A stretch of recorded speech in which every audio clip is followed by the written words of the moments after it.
Hello friends, welcome to Sitaram IAS YouTube channel. Last video में हमने IR की PT 365 का कुछ टॉपिक्स कवर कर लिए थे।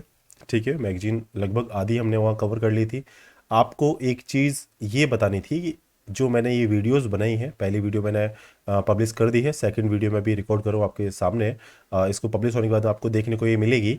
ठीक है, तो फर्स्ट वाली वीडियो और सेकंड वाली वीडियो में यदि आप मैगजीन से पेजेस मैच करेंगे तो वो नहीं हो पाएंगे, क्योंकि जो ज़्यादा इंपॉर्टेंट था उसको मैंने पहले ले लिया है। ऑर्गेनाइजेशंस जिनका इंडिया पार्ट है या नहीं है उनको हम सेकंड वीडियो में डिस्कस कर रहे हैं। और इसके अलावा बायलेटरल रिलेशंस की जो बात थी उसको भी हम यहाँ पे डिस्कस करेंगे। और लोकेशंस जो इंपॉर्टेंट होती हैं आईआर के पर्सपेक्टिव से उसको भी हम यहाँ पे डिस्कस करेंगे। ठीक है, तो इंडिविजुअल टॉपिक जो थे वो हमने पहले डिस्कस कर लिए। अभी जो एक हॉलिस्टिक अप्रोच हमें जो चाहिए होती है आईआर में, वो हम इसमें डिस्कस करेंगे।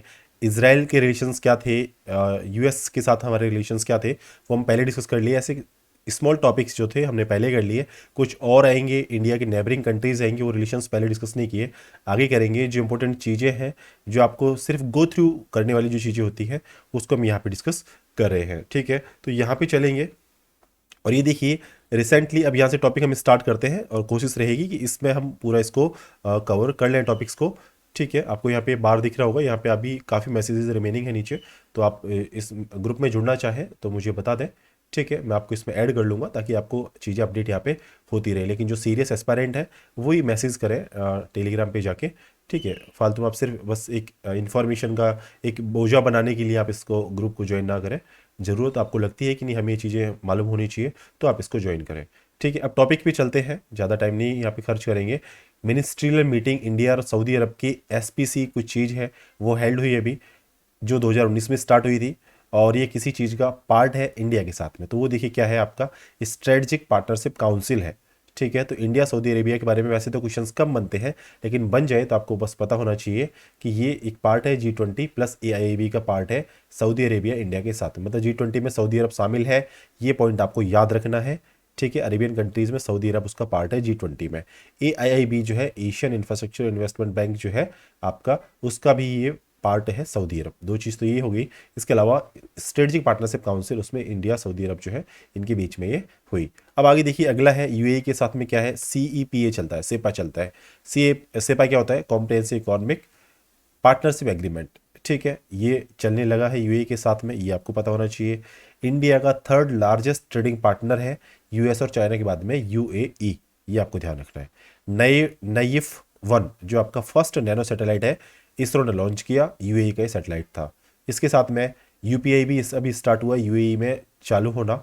ठीक है, वहाँ पे ट्रांजिशन होने लगे यूपीआई से। तो कौन कौन सी कंट्रीज़ में यूपीआई चलता है ये बेसिक आपको पता होना चाहिए। नेपाल है, भूटान है, यूएई है, और एक लास्ट में अभी कंट्रीज ने साइन किया है MOU, वो है आपका सिंगापुर। तो वहाँ पे भी आपका यूपीआई चलने लगा है। तो वो चार कंट्री, दो अपनी नेबरिंग, दो अपने से थोड़ी सी दूर, जो आपका यूएई और सिंगापुर है। ठीक है, इसके अलावा आपका I2U2 ग्रुप आपको अच्छे से पता होगा कौन कौन से मेंबर है, कब बना, क्या काम था, क्या नाम था। तो इसका वेस्टर्न एशियन क्वाड भी इसको बोलते थे। इसराइल, इंडिया, यूएई और आपका यूएस इसमें शामिल थे। अब्राहम अकॉर्ड के बाद में ये बना था, पीस एग्रीमेंट था। ये बेसिक चीज़ आपको पहले से मालूम है, तो ये आप आगे इससे आगे चलते हैं। ठीक है, ये पहले न्यूज़ में रहती है, अभी बस उनको सिर्फ रिकॉल कर लेते हैं ताकि वो आगे आपको रिवीजन करते टाइम आगे और चीज़ें जो आएंगी उसमें हेल्प करे। ठीक है, इसके अलावा आपका देखिए आगे, इंडिया रशिया के जो प्राइम मिनिस्टर्स जो है, इंडियन के प्राइम मिनिस्टर, वहाँ के प्रेसिडेंट, उन्होंने वर्चुअली अटेंड किया 7th EEE। ये क्या है, जो रशिया ने इसको होस्ट किया व्लादिवोस्तोक में। एक चीज़ तो ये है, ये एस्टेब्लिश 2015 में। काम था इसका कि फॉरेन इन्वेस्टमेंट जो है रशिया के फार ईस्ट रीजन, जिसे बोलते हैं FRE होना चाहिए था, RFE कैसे हो गया, अच्छा रशियाज फार ईस्ट। ठीक है, RFE है रशिया के फार ईस्ट में रीजन के लिए। तो EEF क्या है, देखिए ये आपका ईस्टर्न इकोनॉमिक फोरम है। तो ईस्टर्न इकोनॉमिक फोरम जो है वो ईस्टर्न जो आपका एशिया की ईस्टर्न कंट्री या फिर उन चीज़ों के लिए नहीं है। ये ईस्टर्न इकोनॉमिक फोरम जो है ये आपकी रशिया के जो ईस्टर्न पार्ट के रीजन है उनके डेवलपमेंट के लिए है, जहाँ पे बहुत ही ज़्यादा दूर, मतलब चाइना के जो बीजिंग संघाई के जस्ट ऊपर जो है पार्ट है आपका रशिया का, वहाँ पे ये काम चल रहा है डेवलपमेंट के लिए। तो ईस्ट इकोनॉमिक फोरम वहाँ के लिए है। ठीक है, चाइना इसका बिगेस्ट इन्वेस्टर है 90%, इतना मालूम आपको होना चाहिए। मालूम क्या होना चाहिए, कौन सी कंट्री के लिए है ये, NITI Aayog ministry and ministry for development of the Russian far east, मतलब नीति आयोग इसके साथ में काम कर रहा है। ये चीज़ आपको मालूम होनी चाहिए। कब के बीच में, 2020 से 2025 के बीच में। और इंडिया ने लाइन ऑफ क्रेडिट दिया है 1 बिलियन का ठीक है, इंडिया जापान रशिया ने कंक्लूड किया फर्स्ट ट्रैक सेकंड। ठीक है, तो ट्रैक सेकंड नेगोशिएशंस कुछ थे यहाँ पे जिनको जॉइंट फार ईस्ट प्रोजेक्ट, मतलब फार ईस्ट आपको बस ध्यान रखना है, रशिया से रिलेटेड बातें चलेंगी, नीति आयोग भी यहाँ पे कुछ काम करेगा। ठीक है, जेनेवा कन्वेंशन जो है ना, ये आपको न्यूज़ में रहती है कई बार वॉर के टाइम पे, तो ये फॉर्मलाइज हुई आपकी 1949 में, 4 ट्रीटी का सेट था। ठीक है, किसने किया जेनेवा कन्वेंशन, आपकी रेटिफाई किसने की, 196 स्टेट्स जो है आपके यूएन के, उसके अलावा और भी जो कुछ कंट्रीज हैं जो यूएन के पार्ट नहीं है लेकिन उन्होंने भी इसको रेटिफाई किया है। 3 प्रोटोकॉल हैं जो बाद में रेटिफाई हुए, और पहले इसके 4 इसकी कन्वेंशन की ट्रीटीज हैं। 4 कन्वेंशन है, फर्स्ट सेकंड थर्ड फोर्थ, और 3 एडिशनल इसमें प्रोटोकॉल्स है जो फर्स्ट और सेकंड एक साथ है और थर्ड आपका उसके बाद में है। ठीक है, अब देखिए फर्स्ट सेकंड थर्ड फोर्थ है, यहाँ से आप देख लें तो ठीक है, बट मैं बोल देता हूँ। फर्स्ट आपका वुंडेड और आपके सिक सोल्जर्स हैं उनके बारे में है। सेकंड में आपका वुंडेड सिक और सिप रैक्ट मिलिट्री पर्सनल जो है एट सी। ठीक है, तो लैंड वॉर के टाइम पे फर्स्ट है, और सी वॉर जब सी में चल रहा है वॉर तो उस टाइम पे सेकंड चलेगा, सेकंड कन्वेंशन जेनेवा कन्वेंशन 1949 का। थर्ड आपका है जो आपका प्रिजनर्स ऑफ वॉर है उससे रिलेटेड है। फोर्थ कन्वेंशन आपकी सिविलियंस को प्रोटेक्ट करने के बारे में है। तो फर्स्ट आपका जब लैंड पे वॉर चलेगा, सेकंड आपका सी में वॉर चलेगा, थर्ड में वॉर प्रिजनर ऑफ वॉर के बारे में बात करता है, फोर्थ आपका सिविलियंस को प्रोटेक्ट करने के बारे में बात करता है। 3 एडिशनल प्रोटोकॉल, फर्स्ट और सेकंड, और प्रोटोकॉल थर्ड है, उसमें क्या है कि जो victims of international and non international armed conflict जो है होते हैं उनके प्रोटेक्शन को स्ट्रेंथन करने के लिए है। मतलब आपके इंटरनेशनल हो चाहे नॉन इंटरनेशनल आपके आर्म्ड कन्फ्लिक्ट हो, उनमें विक्टिम्स को जो प्रोटेक्ट करने की बात आएगी तो ये आपका प्रोटोकॉल फर्स्ट और सेकंड बात करेगा। जबकि प्रोटोकॉल थर्ड में क्या है आपका, यहाँ पे एक एडिशनल एम्बलम यहाँ पे क्रिएट किया गया जिसे बोलते हैं रेड क्रिस्टल। ठीक है, और इसका काम क्या है कि ये आपका सेम इंटरनेशनल इंस्टीट्यूट इसका होगा as the red cross and red crescent emblem जो होते हैं ना रेड क्रॉस सोसाइटी वगैरह के जैसे, तो वहाँ पे रेड क्रिस्टल भी एक एम्बलम यहाँ पे एडिशन जोड़ा गया है। एडिशनल चीज़ें यहाँ पे एम्बलम के फॉर्म में बनाई गई है। तो ये चीज़ आपको थोड़ा सा पता होना चाहिए थे। अब आप बता दें हमारा खास पॉइंट जिसके बारे में बात कर रहे हैं पहली वीडियो से, और आप उसको यहाँ पे डिस्कस करेंगे, वो है इंडिया कौन कौन से ऑर्गेनाइजेशन का पार्ट है और कौन से का नहीं है। तो सबसे पहले चीज़ चलेगी किसका पार्ट है। तो पार्ट में जब बात करेंगे तो पहला है आपका आईईसी जो है आपका इंटरनेशनल इलेक्ट्रो टेक्निकल कमीशन, जो जेनेवा में इसका हेडक्वार्टर है, 1906 में बना, इसका इंडिया पार्ट है। इंटरनेशनल फाइनेंस कमीशन जो आईएफसी है, ये आपका 1956 में वाशिंगटन में इसका हेडक्वार्टर है, ये बना, इसका इंडिया पार्ट है। एआईबी का बीजिंग में हेडक्वार्टर है, 2016 में ये बना, इसका ये इंडिया पार्ट है।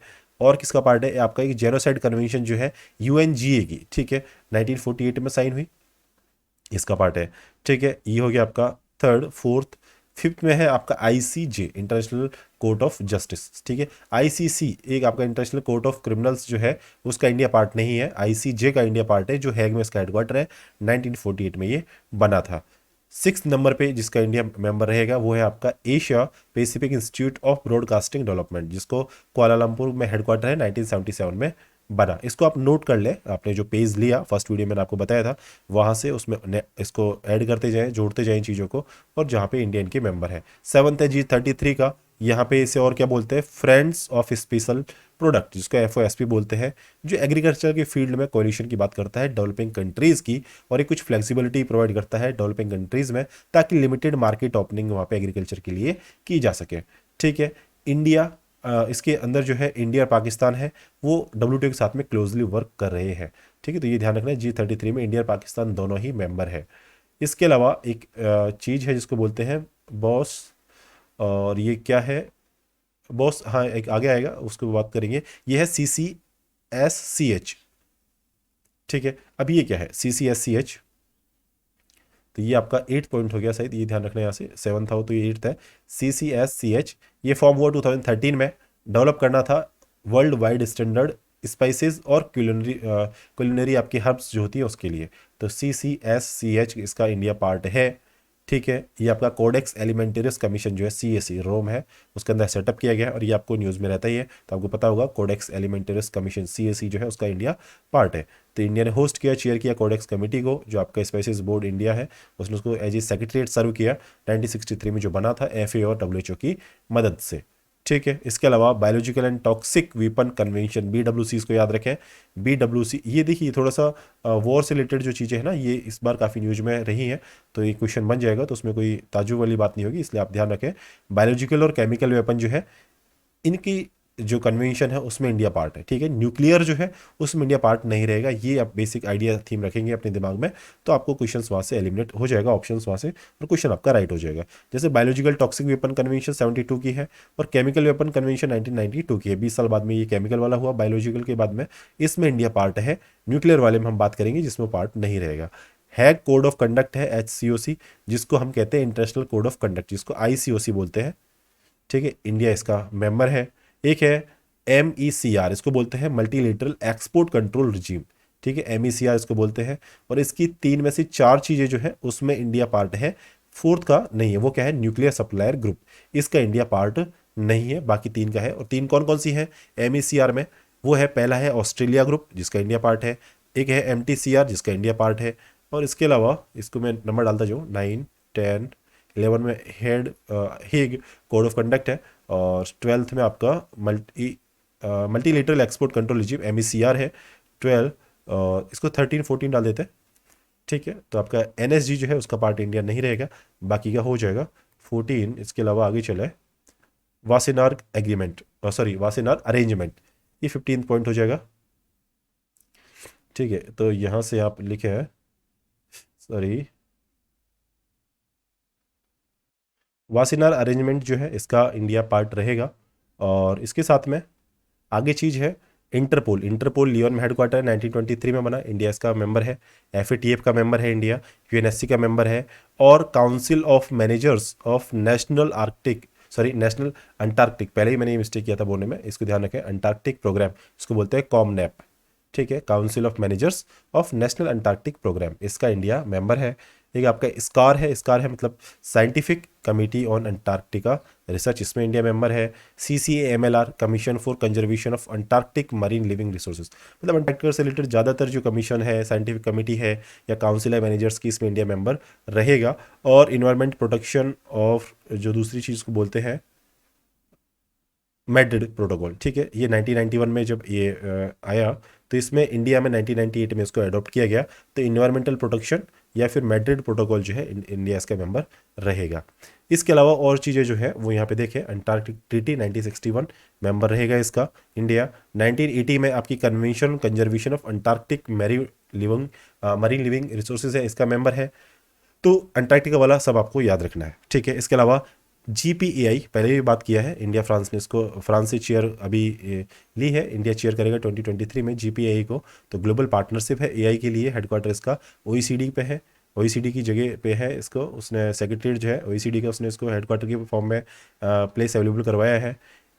CRI आपका काउंटर रेंसमवेयर इनिशिएटिव इंटरनेशनल है, इसका भी इंडिया मेंबर है। इसके अलावा RDS है, इससे रिलेटेड भी इंडिया उसका मेंबर है। रेजिलिएंट डेमोक्रेसी स्टेटमेंट जो आपका G7 का एक, ये चीज़ आपको याद रखनी है। और किसका मेंबर है इंडिया? वो है इंटरनेशनल एटॉमिक एनर्जी एसोसिएशन, जो 1957 में बना वियना में, और IAEA इसको शॉर्ट में बोलते हैं, इंटरनेशनल एटॉमिक एनर्जी एसोसिएशंस, ठीक है। और इसके अलावा IPEF, जिसे इंडो पैसिफिक इकोनॉमिक फ्रेमवर्क, ये FTA नहीं है लेकिन इंडिया इसका मेंबर है, ये चीज़ आपको पता होनी चाहिए थी। और ये क्या क्या है इसमें, ये सब मैंने पहले डिस्कस कर लिया आपसे। फ्रेंड सोरिंग प्लान, ये क्या होता है? इसमें कंट्रीज़ की जो कंपनीज होती हैं, US ने, पहली बात तो इसने ये टर्म जो है US से ओरिजिनेट हुई है। और इसमें क्या है, ग्लोबल सप्लाई चेन से एक्सटर्नल डिसरप्शंस जो होते हैं उससे इंसुलेट करना होता है इंडस्ट्रीज़ को, कंपनीज़ को, तो उसके लिए फ्रेंड सोरिंग प्लान होता है। तो इसमें क्या होता है कि कंट्रीज़ की कंपनीज दूसरी जगह पे भी एस्टेब्लिश हो जाती है ताकि सप्लाई चेन वहाँ पे डिसरप्ट ना हो, ठीक है। आगे मैं यहाँ पे इसमें एंटर मारना मैं नहीं कर पाया, ताकि अलग अलग स्टेटमेंट बन जाते, लेकिन आप याद रखें @ जो पॉइंट लिखे हुए हैं ये यहाँ से इनके भी इंडिया पार्ट रहेगा। जैसे असबाग एग्रीमेंट है, जिसमें इंडिया ने इसको ज्वाइन किया तो 2018 में। काम क्या था? International multi modal transport and transit corridor बनाना था, ठीक है, ये आपको पता होना चाहिए। इसके अलावा तापी, जिसे बोलते हैं Turkmenistan Afghanistan Pakistan and India project, Tapi इसका इंडिया पार्ट है। इंटरनेशनल जिसको बोलते हैं INSTC, international north south transport corridor, India इसका भी मेंबर है।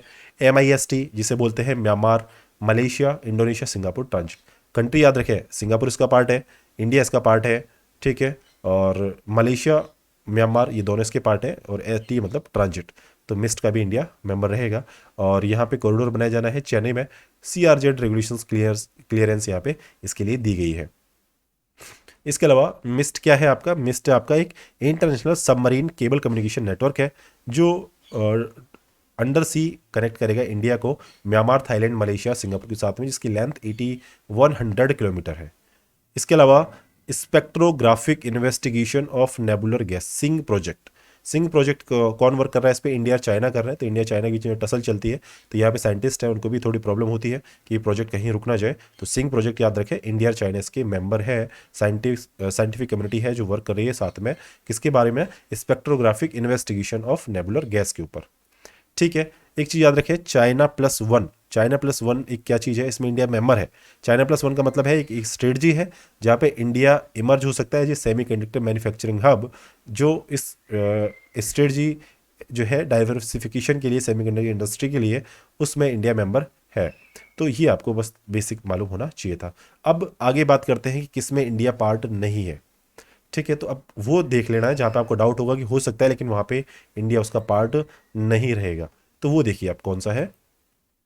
पहला है ओपेक। ओपेक सॉरी, ओपेक में तो है ही नहीं, ओपेक प्लस में भी इंडिया मेंबर नहीं है। कैरिकॉम में इंडिया मेंबर नहीं है, कैरिकॉम जिसे कैरिबियन कम्युनिटी बोलते हैं। लीग ऑफ अरब नेशन में तो लगता भी नहीं है और है भी नहीं है। ठीक है, और USCIRF, ये ध्यान रखें, यूएस का कमीशन है इंटरनेशनल रिलीजियस फ्रीडम के ऊपर, इसमें इंडिया मेंबर नहीं है। एनएसजी है, एनएसजी का मैंने आपको पहले बताया, एनएसजी न्यूक्लियर सप्लायर ग्रुप जो है उसमें इंडिया मेंबर नहीं है। और एनपीटी है, 1970 में साइन हुई, इंडिया इसका मेंबर नहीं है। TPNW 2017 से चल रहा है, treaty on the prohibition of nuclear weapon, इसमें इंडिया मेंबर नहीं है। CTBT जो चलता है आपका, comprehensive nuclear test band treaty, 1996 से चल रही है, मेंबर इसका नहीं है इंडिया। ICC, मैंने बोला ICJ का इंडिया मेंबर है, ICC का इंडिया मेंबर नहीं है, जो है एक में 1998 से वर्क कर रहा है। एक है आपका ओपन स्काई ट्रीटी। ठीक है, आपका है ओपन स्काई ट्रीटी जो आपका 1992 से चल रही है, लेकिन इस इंडिया इसका मेंबर नहीं है। आर्कटिक काउंसिल जो है, जिसको ओटावा डिक्लेरेशन भी बोलते हैं, इंडिया इसका मेंबर नहीं है। 8 मेंबर इसमें नेशन है और इंडिया जो है इसमें एज ए ऑब्जर्वर है। ठीक है, इंडिया इसमें ऑब्जर्वर है, ये ध्यान रखना है। लूसोफोन वर्ल्ड 1996, इंडिया इसमें भी ऑब्जर्वर है, इसका मेंबर नहीं है। पेरिस क्लब लास्ट ईयर आपके 2022 में प्रीलिम्स में आया था, उसका भी इंडिया मेंबर नहीं है, जो आपका ऑफिशियल क्रेडिटर्स का जो इन्फॉर्मल ग्रुप था। लेकेंग, ये ध्यान रखना है, लेकेंग मैकोंग कॉपरेशन LMC जिसे बोलते हैं, ऐसा कॉपरेशन जो रेपेरियन स्टेट है मैकोंग रिवर के, उनका एक कॉपरेशन है, तो इंडिया इसका भी मेंबर नहीं है। तो एक बार आपको लगेगा कि मैकोंग रिवर में कुछ रिवर इंडिया की जाके मिलती होंगी, लेकिन ऐसा नहीं है, इसका पार्ट इंडिया नहीं है।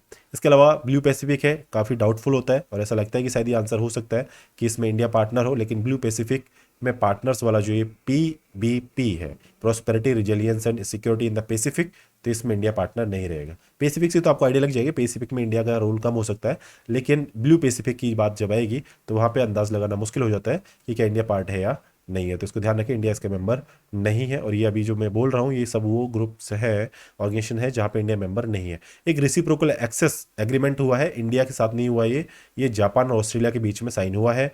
एक चीज़ रखें, अभी हमारे कंट्री में लिथियम वगैरह काफ़ी रिसोर्सेज वगैरह निकलते हैं, लेकिन ध्यान रखें इंडिया मिनरल सिक्योरिटी पार्टनरशिप जिसको बोलते हैं MSP, इसका भी मेंबर नहीं है। और US led mineral security partnership है जिसमें इंडिया हमेशा एक कंसर्न जताता है कि हमें भी इसका मेंबर बनाओ, लेकिन अभी तक तो इसमें नहीं है। CPTPP जो 2018 में चल रहा है, और ये क्या है आपका कॉम्प्रिहेंसिव एंड प्रोग्रेसिव एग्रीमेंट है ट्रांस पैसिफिक पार्टनरशिप के लिए। तो पैसिफिक की जब बात होगी तो शायद लगभग किसी भी ऑर्गेनाइजेशन में इंडिया उसका मेंबर नहीं है, जबकि US जो है वो आपके इंडो पैसिफिक में जरूर आके वहाँ पे मेंबर बन जाता है काफ़ी सारे ऑर्गेनाइजेशंस में, या फिर वहाँ पे ऑब्जर्वर रहेगा, लेकिन इसमें ऑब्जर्वर भी वो नहीं है। और यहाँ पे US है, वो भी इसका पार्टी नहीं है इस टाइम पे, क्योंकि इसने उससे बाहर निकल गया था 2018 में। एशिया पैसिफिक नेशंस का FTA है ये, एशिया पैसिफिक कंट्रीज जो है, नेशंस जो है, उनके बीच में फ्री ट्रेड एग्रीमेंट चल रहा है इसके अंदर। और नेटो जो है, नेटो का मेंबर नहीं है। और दूसरी चीज़, 1949 में ब्रुसेल्स में इसका हेडक्वार्टर है, और नेटो बना 1949 में, और इसको बोलते हैं वाशिंगटन ट्रीटी भी बोलते हैं, इसमें 30 मेंबर है। एक चीज़ याद रखनी है आपको, नॉन नेटो अलाई जो है वो भी 30 मेंबर है, लेकिन नॉन नेटो अलाई में भी इंडिया पार्ट नहीं है। ठीक है, काफ़ी कंट्रीज के बीच में टसल चल रही है, तो आपको लग सकता है कि नॉन नेटो का तो शायद होगा क्योंकि 30 मेंबर है, तो आप भी ध्यान रखें उसका भी मेंबर नहीं है। GCC जो है, गल्फ कोऑपरेशन काउंसिल, इसमें इंडिया मेंबर नहीं है। एक आपका है trans Himalayan multi dimensional connectivity network. तो इसमें भी इंडिया पार्ट नहीं है, आपको लगेगा हिमालयन स्टेट में तो शायद इंडिया पार्ट होगा, लेकिन यहाँ पे भी चाइना और नेपाल के बीच में हुआ है ये एग्रीमेंट। तो इसलिए ध्यान रखिए, सिर्फ ये बायलेटरल एग्रीमेंट है जो चाइना नेपाल के बीच में है, तो इंडिया इसका पार्ट नहीं होगा। नाम दोबारा से बोल दूं, trans Himalayan multi dimensional connectivity network. ठीक है, मतलब हिमालय के आर पार कनेक्टिविटी की बात करेगा। इसके अलावा ग्लोबल सिक्योरिटी इनिशिएटिव जो आपका चाइना का है, जो क्वाड को काउंटर करने के लिए बनाया है। तो ग्लोबल सिक्योरिटी इनिशिएटिव लग सकता है इंडिया मेंबर है या नहीं, लेकिन थोड़ा सा अंडरस्टैंडिंग रखें कि ग्लोबल सिक्योरिटी इनिशिएटिव जो है चाइना ने बनाया क्वाड को काउंटर करने के लिए। इसके अलावा पॉर्क्यूपाइन स्ट्रेटजी है, पॉर्क्यूपाइन स्ट्रेटजी ताइवान ने बनाई। काम क्या है इसका, फोकस करेगा पॉर्क्यूपाइन स्ट्रेटजी पे, ताकि चाइना यदि अटैक करता है तो उस केस में कैसे फाइट बैक किया जा सके, उसके लिए पॉर्क्यूपाइन स्ट्रेटजी है। तो कौन सी कंट्री की है, ताइवान की है। ये आप थोड़ा सा इंफॉर्मेशन में आपके में ये चीज़ होनी चाहिए। CIS कंट्रीज़ ये आपको अच्छे से पता है, अजरबैजान, आर्मेनिया, बेलारूस, 5 ही आपकी सेंट्रल एशियन कंट्रीज़ हैं। मोल्दोवा इसका एक मेंबर है, रशिया भी इसका पार्ट है। ठीक है, तो अजरबैजान, आर्मेनिया, बेलारूस, रशिया और आपका मोल्दोवा, इसके अलावा यूक्रेन भी इसका पार्ट है। तो CIS में आप ध्यान रखें। इसके अलावा क्रॉस बॉर्डर कनेक्टिविटी में इंडिया कौन कौन से इनिशिएटिव ले रहा है, तो Kaladan multi modal transit transport facility, ये किस चीज़ के बीच में है, सी है, रिवर है, लैंड ट्रांसपोर्ट सिस्टम है। ये इंडियन पोर्ट्स को लिंक करेगा सिते पोर्ट से जो म्यांमार का है। ठीक है, और फिर ये आपका मिजोरम से होके भी जाता है। तो Kaladan multi modal transport transit transport facility आपको पता होगी। इसके अलावा आपका है India Myanmar Thailand trilateral highway project. ठीक है, काफ़ी लंबा है, मतलब 1300 किलोमीटर के आसपास है, और क्रॉस बॉर्डर ट्रांसपोर्टेशन नेटवर्क है।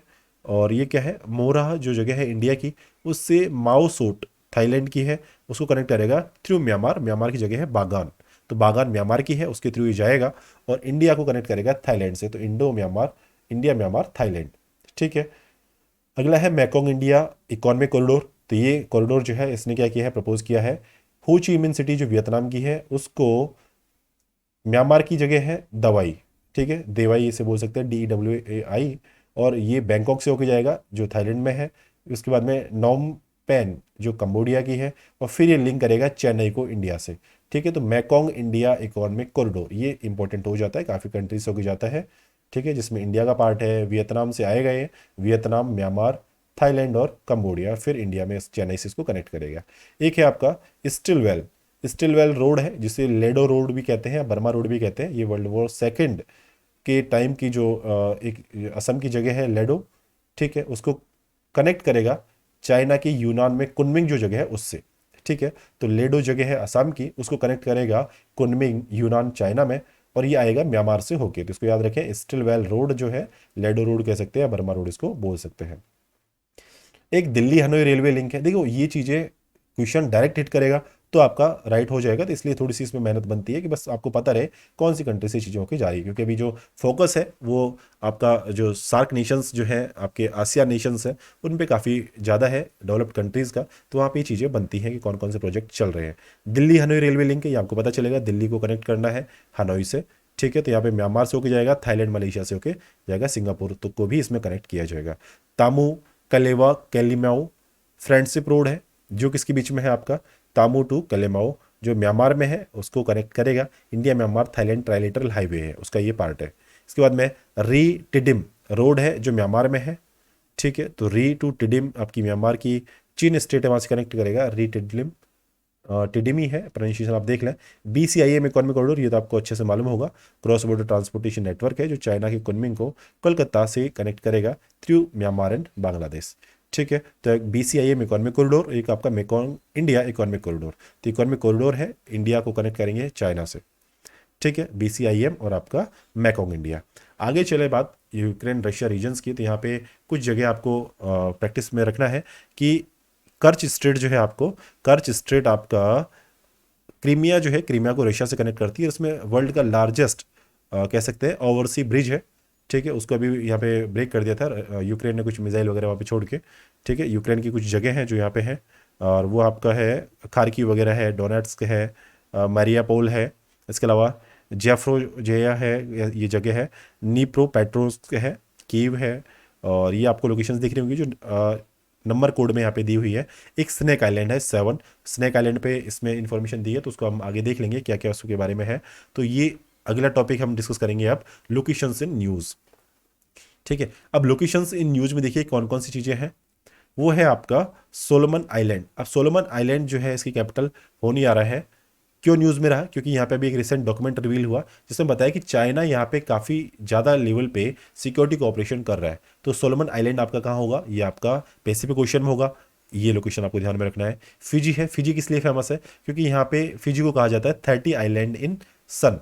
ठीक है, और ये कहाँ पे है? ये भी आपका पैसिफिक ओशन में है। माइक्रोनेशिया किस लिए है? यहाँ पे माइक्रोनेशिया एक्सपीरियंस कर रहा है आउटब्रेक कोविड-19 का अब जाके।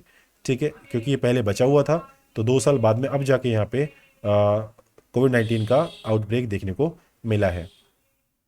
अब आगे देखें कि ईस्ट तिमूर किस लिए न्यूज़ में है? क्योंकि ईस्ट तिमूर में एशियान जो आसियान है वो अब एग्री हुआ है कि ईस्ट तिमूर को भी 11वां मेंबर बनाया जाए आसियान का, तो इसलिए न्यूज़ में है। जो क्यूरियल आइलैंड है, क्यूरियल आइलैंड क्यों है? क्योंकि as per Japan disputed island है ये, जो इलीगली ऑक्युपाइड है रशिया के द्वारा। तो क्यूरियल आइलैंड क्वेश्चन आएगा, स्टेटमेंट बनाएगा कि ये ऑक्युपाइड है चाइना के द्वारा, तो उसको स्टेटमेंट गलत करना है क्योंकि ये रशिया के द्वारा है। और इस पे हक कौन जता रहा है? जापान, जो बताता है खुद का है, लेकिन हक इसमें जताया हुआ अभी रशिया ने इलीगली ऑक्युपाइड इस पे किया हुआ है। और ये किसको कनेक्ट करता है, किसको सेपरेट करता है? तो आइलैंड है तो जापान से कनेक्ट हो रहा है, तो ये पैसिफिक ओशन को सी ऑफ ओखोट्स जो है उसको सेपरेट करेगा क्यूरियल आइलैंड्स। पोलैंड न्यूज़ में था। पोलैंड न्यूज़ में किस लिए था? क्योंकि इंडिया और पोलैंड ने अभी एक mutual legal assistant treaty criminal matters पे साइन की है। आयरलैंड न्यूज़ में था जिसकी कैपिटल डबलिन है, आपको मालूम है।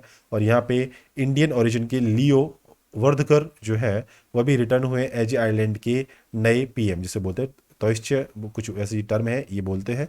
रोटेशन एग्रीमेंट के बेस्ड पे यहाँ पे वो अभी आयरलैंड के पीएम यहाँ पे बने हैं, तो आयरलैंड इसलिए न्यूज में है। स्कॉटलैंड कैपिटल एडनबर है। ये आपको मालूम है किस लिए न्यूज में रही है? क्योंकि स्कॉटलैंड ने अभी अनाउंस किया है फ्रेश इंडिपेंडेंस रेफरेंडम वोट। ठीक है, तो रेफरेंडम की बात जब आए तो स्कॉटलैंड को याद रखें। रेड सी किस लिए न्यूज में है? रेड सी इसलिए न्यूज में है क्योंकि काफ़ी सारी कंट्रीज़ ने यहाँ पे अभी क्या किया है, यूएस नेवी के साथ में एक नई टास्क फोर्स बनाई गई है। ठीक है, इसके अलावा नागोर्नो नागोर्नो नागोर्नो इस जगह याद रखें, NAGORNO नागोर्नो कराबाख रीजन है। ये कहाँ पे है? ये अर्मेनिया की जगह है जहाँ पे अर्मेनिया अभी विटनेस कर रहा है एंटी गवर्नमेंट अनरेस्ट, वहाँ देखने को मिला है over the Nagorno Karabakh region. तो आपको अर्मेनिया से इसको लिंक करना है। अर्मेनिया कहाँ पे है? ये आपको याद रखना है, रशिया के नीचे ब्लैक सी के पास में। ठीक है, इसके अलावा ये अर्मेनिया और अजरबैजान के बीच में डिस्प्यूटेड टेरिटरी है, तो आपको बस उससे आइडिया लग जाएगा।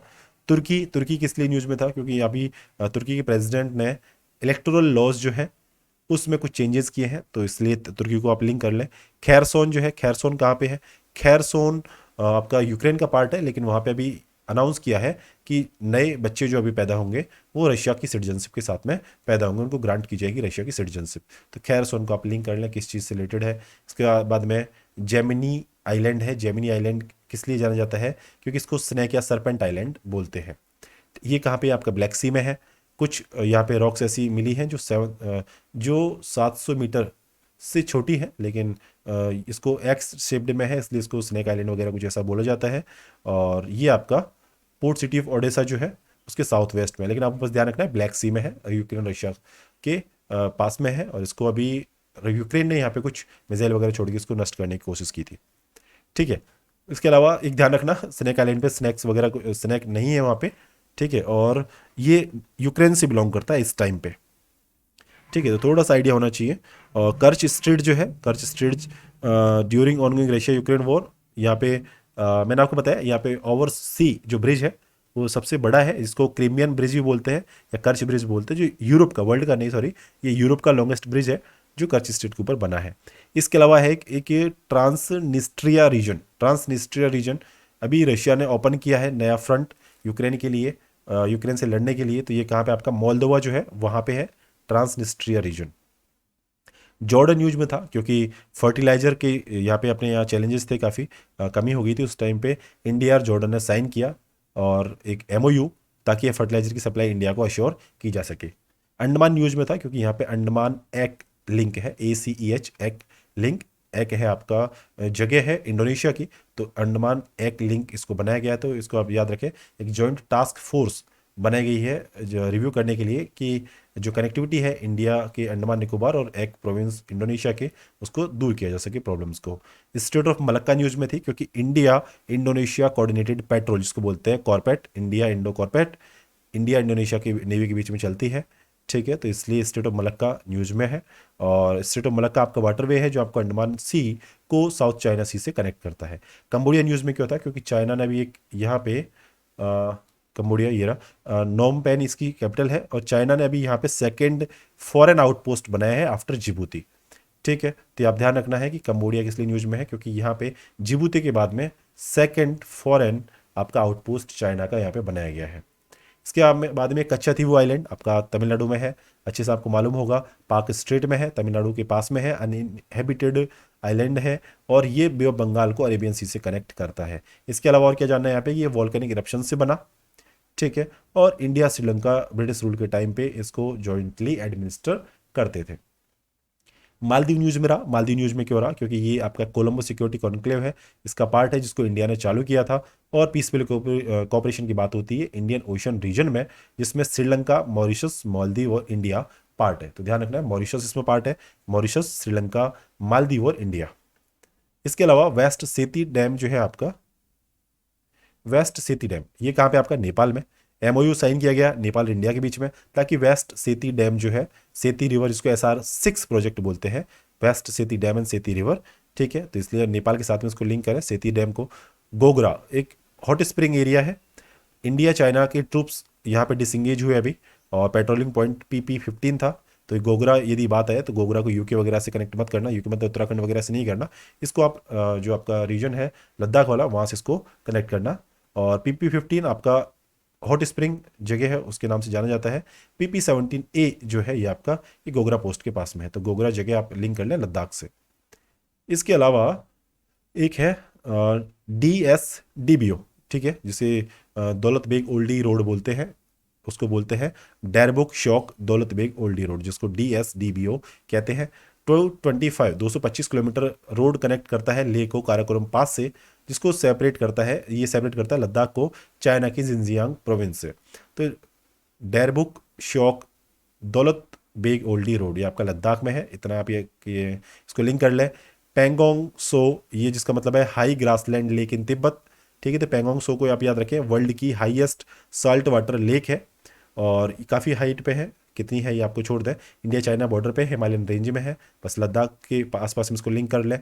इसके अलावा ये एक एंडोरेहिक जिसको बोलते हैं सिंकिंग लेक, ठीक है, out of its total length 160 kilometre है, 1/3 इंडिया में आती है, बाकी ये चाइना में है, अभी तिब्बत रीजन में है। और एक अगली लोकेशन है जिसको बोलते हैं सिंकुला पास, सिंकुला पास जो है आपका कहाँ पे, BRO ने भी यहाँ पे कुछ बनाया, वो क्या है, वर्ल्ड का हाईएस्ट टनल यहाँ पे बनाया है सिंकुला पास। काम क्या है इसका, ये कनेक्ट करेगा हिमाचल को लद्दाख से, और प्रोजेक्ट का नाम क्या था, योजक, जो 2025 में लॉन्च किया गया है, ठीक है। तो ये जास्कर वैली लद्दाख में और लाहौल वैली हिमाचल प्रदेश में, इनके बीच में लोकेटेड है, जास्कर वैली और लाहौल वैली के बीच में, तो मतलब लद्दाख और हिमाचल को कनेक्ट करेगा प्रोजेक्ट योजक के अंदर 2025 तक। तो सिंकुला आप ध्यान रखें कहाँ पे है, हिमाचल और आपका लद्दाख के बीच में। एक चीज़ आपका वर्ल्ड लॉन्गेस्ट टनल जो है वो अटल टनल है जो रोहतांग में है, ठीक है, और ये हाईएस्ट टनल है जो आपकी सिंकुला है, ठीक है, ये आपको ध्यान रखना है, वर्ल्ड लॉन्गेस्ट अटल टनल और वर्ल्ड हाईएस्ट आपकी सिंकुला है। मानाला आपकी तो अच्छे से पता है उत्तराखंड में है, और अभी किस लिए न्यूज में था ये, क्योंकि मानाला पे PM ने अभी एक फाउंडेशन लेड किया, वहाँ पे रखा फाउंडेशन स्टोन, वो उसका काम था कनेक्टिविटी प्रोजेक्ट था एक तरीके से, जो माना विलेज जो है चमोली डिस्ट्रिक्ट में, उसको माना पास से कनेक्ट करेगा, ठीक है, और काफ़ी हाइट है इसकी, इंडिया चाइना के बीच में जो बॉर्डर है उसका ट्रेड रूट है, एशियन रूट, उसको कनेक्ट करता है, और इंडिया तिब्बत के बीच में इसको लिंक करता है, तिब्बत अभी चाइना के अंदर है, ये आपको मालूम है। और इसको डोंगरी ला भी बोलते हैं, जो नंदा देवी बायोस्फीयर रिजर्व है वहाँ पे ये उसमें सिचुएटेड है डोंगरी ला। इसके अलावा एक है नेचीफू टनल है, ये कहाँ पे आपकी बालीपारा चार दुआर, अच्छा ठीक है, बालीपारा चार दुआर तवांग रोड जो कनेक्ट करता है बालीपारा असम में से तवांग अरुणाचल प्रदेश में, जो चाइना को बॉर्डर करते हैं। तो नेचीफू जो है ये आप ध्यान रखें, असम से तवांग अरुणाचल है, उसको कनेक्ट करने के लिए नेचीफू टनल अभी बनाई गई है, और ये प्रोजेक्ट वर्तक BRO का है, इसको कंप्लीट करने का काम दिया गया है। तो प्रोजेक्ट वर्तक आपका नेचीफू टनल को बनाने के लिए दिया गया है, जबकि हिमाचल का जो रीजन है उसमें प्रोजेक्ट योजक है, वो शिंकुला पास को बनाने में काम करेगा। शिंकुला कनेक्ट टनल जो है वहाँ पे उसको पूरा करने में काम करेगा। ठीक है, इसके अलावा आगे चलें। इतना तो हमारा ये काम हो गया लोकेशंस वगैरह का। अब देखिए, अब बात करेंगे हम इंडिया की नेबरिंग रीजन की बात करेंगे। ठीक है, और साउथ ईस्ट एशिया के कुछ नेशंस है वहाँ पे बात करेंगे। तो इंडिया थाईलैंड रिलेशंस की बात करें तो वहाँ पे देखिए, इंडिया थाईलैंड में देखिए बायलेटरल ट्रेड है, काफ़ी चलता है। लुक वेस्ट पॉलिसी, जैसे लुक ईस्ट पॉलिसी इंडिया की है, ऐसे लुक वेस्ट पॉलिसी थाईलैंड की है। 1997 में बनी। काम था इसका इंडिया को लुक ईस्ट पॉलिसी के कम्प्लीमेंट करना था। ठीक है, और काफ़ी सारी चीज़ें इसमें चलती रहती है। थाईलैंड में कुछ और जानने का यहाँ पे था नहीं। कौन कौन से ऑर्गेनाइजेशन में है, बिम्स्टेक में है, आसियान में है, मैकोंग एमसीजी से बोलते हैं, मैकोंग कॉपरेशन, उसमें ये पार्ट है। और आईओआरए आईरो जिसको बोलते हैं इंडियन ओशन रिम एसोसिएशन, उसका भी पार्ट है। क्या है? थाईलैंड पार्ट है। ठीक है, एक ध्यान रखें, ये डीएनवी जिसे बोलते हैं डिजिटल नोमैड वीजा। अब देखिए, इकोनॉमिक इम्पैक्ट कोविड-19 का लोगों पे पड़ा, तो इंडोनेशिया ने अभी अनाउंस किया है डिजिटल नोमैड। तो ध्यान रखें, ये थाईलैंड का नहीं है, ये इंडोनेशिया ने जारी किया है। ठीक है, तो डिजिटल नोमैड वीजा इंडोनेशिया ने जारी किया है, ट्रैवलर्स के लिए किया है, ताकि फॉरेन टूरिस्ट जो है उनको अट्रैक्ट किया जा सके। तो यहाँ पे क्या होगा, रिमोट वर्कर्स जो है वो वहाँ पे टैक्स फ्री रह सके, इसलिए ये चलाया गया है। डिजिटल नोमैड टर्म जो है इसको आप पता रखें कि ये वो लोग होते हैं जो रिमोटली वर्क करते हैं while travelling to different places and spending their earn income in country they are travelling to. तो वहाँ पे ये ट्रैवल करते रहते हैं, इनको ऐसी फैसिलिटीज़ प्रोवाइड की जाती है कि वहाँ से वर्क करते रहें, भले अपना काम कुछ भी हो उनका। ठीक है, तो ये डिजिटल नोमैड्स कहलाते हैं। आगे चले इंडिया वियतनाम रिलेशंस की। तो इंडिया वियतनाम रिलेशंस, अब देखिए काफ़ी ट्रेड होता है, 11 बिलियन के आसपास होता है। एमसीजी का ये पार्ट है। आईटीईसी भी काम करता है। आईटीईसी इनिशिएटिव उन्होंने चला रखा है। आईटीईसी क्या है आपको अच्छे से मालूम होगा, Indian technical and economic cooperation, मतलब टेक्निकल इकोनॉमिक कॉपरेशन है इंडिया का। तो इस नाम से ये चलता है। इंडिया वियतनाम इसमें वर्क कर रहे हैं। आसियान वगैरह में ये पार्ट है। असीम है, इसको बोलते हैं एशिया यूरोप मीटिंग। ठीक है, ACEM बिसाइड यूएन और WTO के अलावा इसके भी ये पार्ट है वियतनाम जो है। और इसके अलावा देख, दो चीज़ याद रखें आप यहाँ पे, महाजीवक और एक कल्याण एकुरिये, कुछ ऐसा नाम है, कल्याण एकुरिये। ठीक है, ये बुद्धिस्ट मॉन्क थे जो वियतनाम गए 2nd सेंचुरी BC में। ठीक है, तो 2 टर्म आपको याद, नाम टर्म क्या है, ये तो मॉन्क के नाम है, महाजीवक और कल्याण कुरिये, कुछ ऐसा नाम है, आप इसको देख लें। ठीक है, महात्मा गांधी को जिस तरह इंडिया का फादर ऑफ नेशन कहा जाता है, ऐसे होचिमिन को वियतनाम का फादर ऑफ नेशन कहा जाता है। इसके अलावा एक लॉजिस्टिक एग्रीमेंट होता है, आपको पता होगा क्या है ये। लॉजिस्टिक के सपोर्ट देने के लिए होता है, जब आपके फ्यूल वगैरह वहाँ पे एक्सचेंज करने का फैसिलिटी दी जाए दूसरी कंट्री को, तो वहाँ पे है। तो इंडिया ने काफ़ी कंट्री साथ में साइन किया हुआ है, जैसे कि आपका क्वाड 4 कंट्रीज़ है, 3 कंट्री है इंडिया के अलग, उनके साथ में है। फ्रांस के साथ में हमने किया हुआ है लॉजिस्टिक एग्रीमेंट। सिंगापुर और साउथ कोरिया के साथ में हमने ये कर रखा है। ठीक है, तो military facilities for exchange of fuel, ये लॉजिस्टिक एग्रीमेंट चलता है। तो फ्रांस याद रखें यूरोप में, सिंगापुर याद रखें आपका साउथ ईस्ट एशिया में, और साउथ कोरिया याद रखें आप आपका ईस्टर्न एशिया में। तो साउथ कोरिया, सिंगापुर, फ्रांस और क्वाड की 4 कंट्रीज। म्यांमार के रिलेशंस के बारे में आपको क्या बताएं, म्यांमार का तो आपको सब पता ही है। म्यांमार में कौन सी, म्यांमार की जो इरावदी डॉल्फिन है, इसके अलावा कौन कौन सी ऑर्गेनाइजेशन के इंडिया म्यांमार पार्ट है। आसियान में ये अकेला आसियान का ऐसा कंट्री है जो इंडिया से एडजॉइन होता है, मतलब बाकी का बॉर्डर नहीं लगता है। तो ये आपको मालूम है। ट्रेड बस हमारा इसके साथ कम है, 2 बिलियन का ही है। बाकी थाईलैंड वगैरह के साथ में हमारा तो 8 से 12 बिलियन डॉलर के बीच में चल रहा था। एक कलादान प्रोजेक्ट है, ये हमने काफ़ी देखा। म्यांमार से होके लिंक जाएगा हमारा कुनमिंग के लिए, चाइना के लिए। BMIC वाला जो कॉरिडोर था, तो चेन्नई से वहाँ से चल रहा था, वो सारी चीज़ें हमने देख ली पहले। तो म्यांमार से हमारा जो ट्रांजिट कॉरिडोर जो है, काफ़ी सारे यहाँ से गुजरेंगे। और इसके अलावा BIMSTEC, ASEAN, ARF, Mekong, MCG, UN, WTO में ये पार्ट है। एक चीज़ याद रखें, चाइना के साथ में फ्रिक्शनल पॉइंट काफ़ी ज़्यादा है, तो यहाँ पे आप याद रखिए। एक तो कुछ लाइनें हैं, दौलत बेग ओल्डी ये लोकेशन है लद्दाख की, यहाँ पे डिस्प्यूट एरिया है। और बाराहुती जगह है उत्तराखंड में, ये डिस्प्यूटेड है। पैंगोंग सो लेक है, ये आपका डिस्प्यूटेड है, जो आपका लद्दाख में है। इसके अलावा सिक्किम में है आपका चुम्बी वैली, जो डिस्प्यूटेड है। नाथुला, यहाँ पे भी कई बार बात चलती है इंडिया चाइना के बीच में। तवांग और नेफा एरिया में गैलिंग। ठीक है, तो तवांग, गैलिंग ये आपका अरुणाचल में है। इसके साथ 2 जगह और, इसको बोलते हैं वेलोंग और किरी किरीथो किरीथो सॉरी किबीथो है इसका नाम। किबीथो, वेलोंग, गैलिंग और तवांग, ये 4 जगह याद रखें अरुणाचल से। चुम्बी वैली, नाथुला ये आपको पता है सिक्किम से है।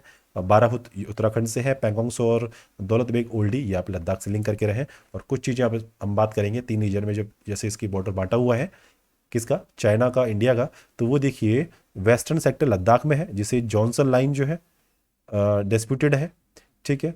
और एक मिडिल सेक्टर है हिमाचल प्रदेश और उत्तराखंड का, यहाँ पे आपका बारहवती प्लेन डिस्प्यूटेड है। और ईस्टर्न सेक्टर जो अरुणाचल प्रदेश और सिक्किम वाला जो रीजन है, तो वहाँ पे आपका मैकमोहन लाइन है जो अरुणाचल प्रदेश में इंडिया चाइना के बॉर्डर को सेपरेट करती है। 1914 में उसको बनाया गया था, ठीक है। तो वहाँ पे भी कुछ डिस्प्यूटेड एरिया मैंने आपको भी बताया, ठीक है। अब वेस्टर्न सेक्टर जो है ना लद्दाख वाला, यहाँ पे दो चीज़ें, इंडिया तो कहता है कि जॉनसन लाइन से इधर वाला रीजन हमारा है, ठीक है। और चाइना कहता है कि जो मैकडोनाल्ड लाइन है, ठीक है, उसको एक्सेप्ट करता है कि मैकडोनाल्ड लाइन से ऊपर का जो है उसका रीजन है। मतलब आप ध्यान रख सकते हैं कि ये जॉनसन लाइन हुई तो इंडिया कहेगा कि जॉनसन लाइन जो है इससे इधर वाला रीजन हमारा है, जबकि चाइना कहता है कि आपका मैकडोनाल्ड एमसीडी लाइन है, इससे इधर का रीजन चाइना का है। तो ये आप ध्यान रखें, मैकडोनाल्ड लाइन नीचे होगी और जॉनसन लाइन ऊपर होगी, ताकि उनकी टेरिटरी ज़्यादा वो दिखाई जा सके। बस ये आपको लाइन याद रखना है, सपोर्ट कौन सी लाइन का कौन कंट्री करता है, ठीक है। लोकेशन आपको मैंने अभी बता दिया। बॉर्डर डिस्प्यूट सेटलमेंट में काफ़ी सारे मैकेनिज्म यहाँ पे चले इंडिया चाइना के बीच में। मेंस के लिए काम का था, मैंने यहाँ पे जस्ट इसको क्लब कर दिया, बाकी आपको यहाँ से जानने की इसमें कोई ज़रूरत थी नहीं। और आगे चले इसमें, वो है सिस्टर सिटीज़ रिलेशनशिप, ये ध्यान रखें बस। सिस्टर सिटीज़ रिलेशनशिप ये काफ़ी टाइम से ही चल रहा है, कॉपरेशन है। दिल्ली बीजिंग है, दिल्ली के कंपेयर में बीजिंग है, मतलब बीजिंग के कंपेयर में दिल्ली को डेवलप करना। ऐसी सिस्टर सिटीज़ के एक टर्म आई जिसमें बस याद रखना है कौन सी सिटी के कंपेयर में कौन सी है। तो दिल्ली का बीजिंग से लिंक रखें, अहमदाबाद का ग्वांजाओ से रखें, बेंगलुरु का चेंगडू से रखें, कोलकाता का कुनमिंग से रखें। तो इसको याद करने में बताऊंगा आपकी। और अभी चेन्नई को क्वांजाओ, ठीक है, ये क्वांजाओ है, ये ग्वांगजाओ है, ठीक है। तो इसमें देखिए दिल्ली का बीजिंग, कैपिटल से कैपिटल मिक्स किया आपने, बेंगलुरु से चेंगडू, ठीक है। तो इसको बीसी से लिंक कर लें, बेंगलुरु चेंगडू, डूडू याद रख लें, इसको लास्ट में यू आएगा। कोलकाता कुनमिंग, के से मिक्स कर लें इनको, चेन्नई और क्वांगजाओ, ये ध्यान रखें, चेन्नई और क्वांगजाओ, के जो प्रोनाउंसिएशन है ना उसको लिंक कर लें सी को क्यू से, ठीक है। आपको आसानी से यहाँ से हो जाएगा। अहमदाबाद को ग्वांगजाओ, तो ये आपका वहाँ का काफ़ी इंडस्ट्रियल एरिया है ग्वांगजाओ, ऐसे अहमदाबाद है। यहाँ पे अभी आपका काफ़ी जो कह सकते हैं टेक्सटाइल इंडस्ट्री यहाँ पे वर्क करती है, ठीक है। तो यहाँ पे सिस्टर प्रोविंस रिलेशनशिप भी चलती है, जैसे कि गुजरात है उसको ग्वांगडोंग जगह है, वहाँ का प्रोविंस है, उससे जैसे हमारा ये तो सिटी से सिटी सिस्टर सिटी रिलेशनशिप था, ये सिस्टर स्टेट या फिर सिस्टर प्रोविंस रिलेशनशिप कह लो, जो गुजरात का ग्वांगडोंग है और तमिलनाडु का फुजियान प्रोविंस से है, ठीक है। दो चीज़ आप यहाँ से लिंक रखें। इसके अलावा कुछ आइलैंड चेन है जहाँ पे एक स्ट्रेट जी है, स्ट्रेट जी है कहाँ पे है, पैसिफिक ओशन में है, ठीक है। और इसमें फर्स्ट आइलैंड चेन ये रहा, यहाँ पे ये फर्स्ट आइलैंड चेन है, ये सेकंड आइलैंड है, ये थर्ड है। फिर आगे चलेंगे तो यहाँ पे ये फोर्थ है और ये आपका फिफ्थ आइलैंड चेन है। अब फर्स्ट आइलैंड चेन है ये रहा। तो फर्स्ट आइलैंड में क्या होगा देखो, एक तो कुरेल आइलैंड है, क्यूरेल, फिर जापान आर्किपेलेगो है, फिर रेको आइलैंड है, ताइवान है, फिर आपका नॉर्थ वेस्ट आपके फिलीपींस आ जाएगा, यहाँ पे फिलीपींस इसका पार्ट है, और फिर यहाँ पे बोर्नियो आइलैंड जो है यहाँ पे, उसमें ये पार्ट बनेगा फर्स्ट आइलैंड चेन में, ठीक है। तो अब देखिए ये क्या है आपका, ये एक यूएस ने फॉर्मुलेट किया इसको 1951 में, और तब से चला आ रहा है यूएसएसआर और चाइना को कर्व करने के लिए कि वहाँ पे एक स्ट्रिंग ऑफ नेवल बेसिस वहाँ पे बनाई जाए, ताकि इनकी एक्सपेंशन जो है वेस्टर्न पैसिफिक में वहाँ पे इनको कर्व किया जा सके। तो बस आपको याद रखना है स्ट्रिंग ऑफ पल्स वाला जो काम है वो यूएस ने स्टार्ट किया और चाइना तो अब जाके वो काम कर रहा है, ठीक है। तो ये 5 तरह की स्ट्रिंग है, ये आप ध्यान रखें। और इसके अलावा एक इंपॉर्टेंट इंटरनेशनल प्रिंसिपल्स हैं जो वाटर शेयरिंग के लिए चलते हैं, कौन कौन से हैं, एक तो है, दो चीज़ आप याद रखनी है, एक तो हार्मोन डॉक्ट्रिन है, ठीक है, एक आपका है हेलेंस्की रूल, ठीक है। बाकी बर्लिन रूल्स से याद हो जाएगा, हेलेंस्की बर्लिन 1996 में और 2004 में। तो हार्मोन डॉक्ट्रिन कहता है कि every state is sovereign in its water resources, ठीक है, and has right to do whatever it likes within its territory jurisdiction. मतलब किसी कंट्री के अंदर यदि वाटर रिसोर्सेज है तो वो उसके सोवरन राइट है उसके पास में, उसको उस पानी का क्या करना है, ये तो है हार्मोन डॉक्ट्रिन। लेकिन जब बात करते हैं हम हेलेंस्की रूल्स का, तो यहाँ पे क्या है, रीजनेबल और इक्विटेबल यूटिलाइजेशन होना चाहिए जब यदि वाटर जो है आपका इंटरनेशनल ड्रेनेज बेसिन की बात हो, ठीक है। तो ये आपको ध्यान रखना है, हेलेंस्की रूल्स 1996 में आया और रीजनेबल और इक्विटेबल यूटिलाइजेशन की बात करता है इंटरनेशनल ड्रेनेज बेसिन की, ठीक है। इंटरनेशनल वाटर लॉ यहाँ पे इसका प्रिंसिपल है, ठीक है, राइपेरियन स्टेट्स के लिए इसमें बनाया गया। बर्लिन रूल्स 2004 ये क्या कहता है कि इसमें आपका बेसिन जिसमें स्टेट्स आपके मैनेज करेंगे वाटर को इंटरनेशनल ड्रेनेज बेसिन में, जब उनके पास में ड्यू रिगार्ड होगा for the obligation not to cause significant harm to other basin states, मतलब स्टेट वाटर शेयर करें लेकिन वो दूसरे स्टेट को कोई वहाँ पे हार्म नहीं पहुँचाएंगे, ठीक है।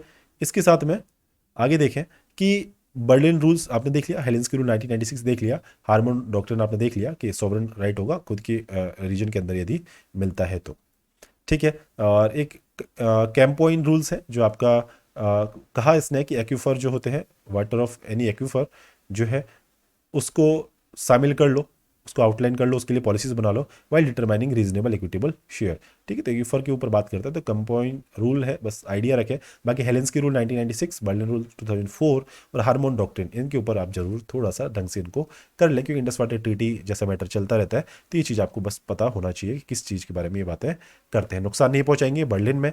हेलेंस्की में क्या करेंगे, रीजनेबल इक्विटेबल यूटिलाइजेशन करेंगे। हार्मोन कहेगा कि खुद का सोवरेन राइट है खुद के अंदर, रीजन के अंदर पानी पर। ठीक है, ये देखिए कौन कौन सी रिवर है जो शेयर करते हैं। पाकिस्तान से ग्रीन वाली करते हैं, नेपाल के साथ में रेड वाली करते हैं, इंडिया की ब्लू है, और बांग्लादेश के साथ में ये इधर ग्रीन वाली है, येलो वाली आपकी चाइना के साथ में शेयर करते हैं। तो ये मैप है, मैं अलग से शेयर कर दूंगा, आप वहाँ से इसको देख लेना कौन कौन सी रिवर को हम शेयर करते हैं। सिमला एग्रीमेंट आपको अच्छे से मालूम होगा, 1972 में इंडिया पाकिस्तान के बीच में साइन हुआ। ठीक है, 1971 के वॉर के बाद में हुआ। एग्रीमेंट में क्या हुआ कि यूएन का जो चार्टर है वो गवर्न करेगा रिलेशंस को दोनों कंट्रीज़ के बीच में। किस किस के बीच में, इंडिया और पाकिस्तान के बीच में।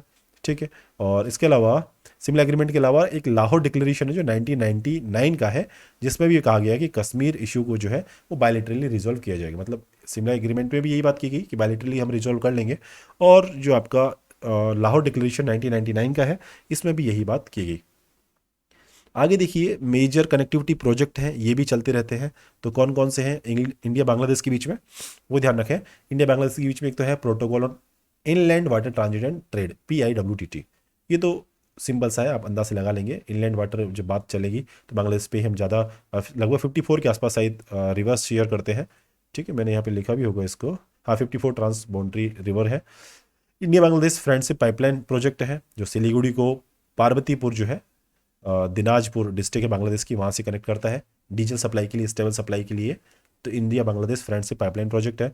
रेलवे लिंक है जो आपका चलहती बांग्लादेश को कनेक्ट करेगा हल्दीबारी इंडिया से, और एक फैनी ब्रिज है जो इसको मैत्री सेतु भी कहते हैं, जो फैनी रिवर में बनाया गया। और ये आपका सबरूम त्रिपुरा की जगह जो है उसको रामगढ़ बांग्लादेश से कनेक्ट करता है। ध्यान रखना, सुब्रूम जो है ये आपको लगेगा बांग्लादेश में, लेकिन ये इंडिया में है, और रामगढ़ लगेगा आपको इंडिया में, लेकिन ये बांग्लादेश में है। तो ध्यान रखें, फैनी रिवर के ऊपर मैत्री सेतु बनाया गया है। फैनी ब्रिज या मैत्री सेतु से बोलते हैं किसको, सुब्रूम त्रिपुरा को रामगढ़ बांग्लादेश से कनेक्ट करने के लिए। ठीक है, अपना चटगांव या चट्टग्राम एंड मोगला पोर्ट, तो ये बांग्लादेश में है, यूज्ड किया जाता है इंडिया के द्वारा for transporting goods to bordering north east state. ठीक है, तो ये आपके पोर्ट्स हैं, चट्टग्राम एंड मोगला पोर्ट। ठीक है, अगला है अगरतला अखूरा रेल लिंक। इसको भी एक्सपेक्ट किया जा रहा है कि ये मार्केट को ओपन करेगा इंडिया के नॉर्थ ईस्ट स्टेट जो है अपने जो 7 सिस्टर्स जो है उनसे कनेक्ट करने के लिए फॉर बांग्लादेश। ठीक है, तो अगरतला अखूरा रेल लिंक है ये। इसके अलावा चट्टग्राम मोगला पोर्ट है, फैनी ब्रिज है, या मैत्री सेतु है, रेलवे लिंक चलहती बांग्लादेश और हल्दबारी इंडिया के बीच में, India Bangladesh friendship pipeline project है। ये सारी चीज़ें इंडिया बांग्लादेश के बीच में चल रही हैं। कुछ चीज़ें यहाँ पे MOU साइन किया हमने कुशियारा रिवर के ऊपर, और एक ऐसा जो हमने गंगा वाटर ट्रीटी जैसा कंसेप्ट यहाँ पे कुशियारा रिवर के लिए किया है जो 1996 में साइन किया गया था। ठीक है, कुशियारा रिवर आपकी बराक रिवर की है, कह सकते हैं ट्रिब्यूटरी रिवर है। और इसके अलावा कुछ यहाँ पे जानने का यहाँ पे नहीं था। हाँ ठीक है, ये हमने सब डिस्कस कर लिया ऊपर। इसके अलावा इंडिया श्रीलंका रिलेशंस, ये आपको अच्छे से आता है, मेरे से बेहतर आपको आता होगा। ठीक है, कितना ट्रेड चलता है, हमने लाइन ऑफ क्रेडिट इनको दिया है। ठीक है, और कुछ एक टर्म थी जो यहाँ पे थी जिसको इंडिया को मतलब इसको रोक दिया गया था बाहर से हेल्प लेने के लिए अदर कंट्रीज से, क्योंकि इसका ट्रेड डेफिसिट भी काफ़ी ज़्यादा हो गया था, और इसके पास में फॉरेन करेंसी भी नहीं थी। तो श्रीलंका के बारे में बस इतनी ही इन्फॉर्मेशन है। ठीक है, और 2 नाम याद रखें, अरहत महिंद्रा और संघमित्रा, जो अशोक के कह सकते हैं चिल्ड्रन थे, यहाँ पे बुद्धिज्म स्प्रेड करने के लिए गए थे। ठीक है, और इसके अलावा इंडिया श्रीलंका फाउंडेशन 1998 में सेटअप किया गया, और टूरिज्म वीज़ा ETV स्कीम चालू की गई, इंडिया ने लॉन्च किया श्रीलंका टूरिस्ट के लिए। इसके अलावा काफ़ी ऑर्गेनाइजेशन जो है इंडियन ओशन वाले, उनके ये पार्ट है।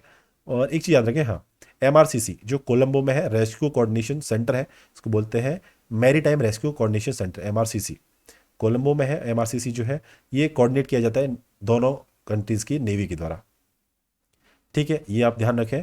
और इसके आगे चलें, इंडिया मालदीव रिलेशन, ये काफ़ी इंपॉर्टेंट यहाँ पे नहीं है वैसे। ठीक है, आगे ये इतना, एक चीज़ याद रखिए इसमें, उथुरू थेलफेलो UTF याद रखें। ठीक है, UTF कोड कंप्यूटर सा लगता है, लेकिन ये अटोल है for the Maldivian coast guard as. और ये यहाँ पे क्या हुआ, अभी मालदीव के जो प्रेसिडेंट है उन्होंने अभी एक डिक्री इशू किया है जिसमें कहा गया है कि इंडिया आउट कैंपेन है उसको बैन किया जाएगा। ठीक है, क्योंकि क्या था कि जो एटोल है जिसका नाम है उतरू थेल्फलहू, जो मालदीवन कोस्ट गार्ड के लिए यहाँ पे बनाया जा रहा था। ठीक है, लेकिन रूमर ऐसा फैला दिया गया कि इंडियन मिलिट्री पर्सनल जो है यहाँ पे स्टेशन है, तो इसलिए वहाँ पे इंडिया आउट कैंपेन चालू हो गया। अभी मालदीव प्रेसिडेंट ने वहाँ पे डिक्री किया है कि इंडिया आउट कैंपेन को रोका जाए। तो याद रखिए इंडिया आउट कैंपेन मालदीव से रिलेटेड है, उसका भी रोक दिया है। ठीक है, तो आई होप आपने यहाँ तक का जो सेशन था उसको एंजॉय किया, कोई भी चीज़ मैगजीन की रही नहीं। ठीक है, मैंने मैगजीन को लगभग पूरा कवर किया, वहाँ से चीज़ें यहाँ पे डाली, किस में इंडिया मेंबर है, कौन सा ऑर्गेनाइजेशन में इंडिया मेंबर नहीं है, कौन सी इंफॉर्मेशन ज़रूरी थी, बायलिटरल एग्रीमेंट, ट्रेड, दिल्ली डिक्लेरेशन है आपका, और आपका बीजिंग डिक्लेरेशन है, बहुत सारी चीज़ें यहाँ पे डिस्कस की हैं। एक बार इसको रिवाइज कर लें या सिर्फ सुन लें, 2 वीडियो में इसको कंप्लीट करने की मैंने कोशिश की है, और बड़ा भी इसको नहीं किया मैंने मैगजीन को। यहाँ से आप, मैं उम्मीद करता हूँ कि ज़्यादातर क्वेश्चंस जो होंगे इंटरनेशनल रिलेशंस के, आप यहाँ से कवर कर सकते हैं। ऐसे ही क्वेश्चंस कुछ ज्योग्राफी से रिलेटेड जो टर्म होंगी या मैं प्रैक्टिस की चीज़ें जो होंगी उनके बारे से डिस्कस करूँगा, जो डाउन टू अर्थ मैगजीन से मैंने क्लब की है, लेकिन उसमें थोड़ा सा टाइम लगेगा, या तो कल या शाम को मैं उसको आपके साथ शेयर कर दूंगा। और काफ़ी सारी मैगजीन है, जैसे इन्वायरमेंट की मैगजीन को भी ऐसे ही 1 या 2 वीडियो में मैं कवर कर दूंगा। आपको आउटलाइन वहाँ पे दी थी मैंने, ठीक है, लेकिन उसको अब कंप्लीट मैंने जो नोट्स बनाए हैं वहाँ से आपको शेयर कर देंगे। दोस्तों में इस वीडियो को शेयर करें, डिस्कस करें, डिस्कशन से आपके ज़्यादा क्वेश्चन सॉल्व होंगे, आपके कंसेप्ट जो है आपके क्लैरिफाई होंगे। और बने रहिए चैनल पे, चैनल को सब्सक्राइब कर लें नहीं किया है तो, दोस्तों में शेयर करें, लाइक करें, और कमेंट भी जरूर करें, क्या चीज़ें कमी रही है यहाँ पे, क्या चीज़ें सुधार आगे हो सकते हैं अगली वाली वीडियोज़ में, वो ज़रूर बताएं।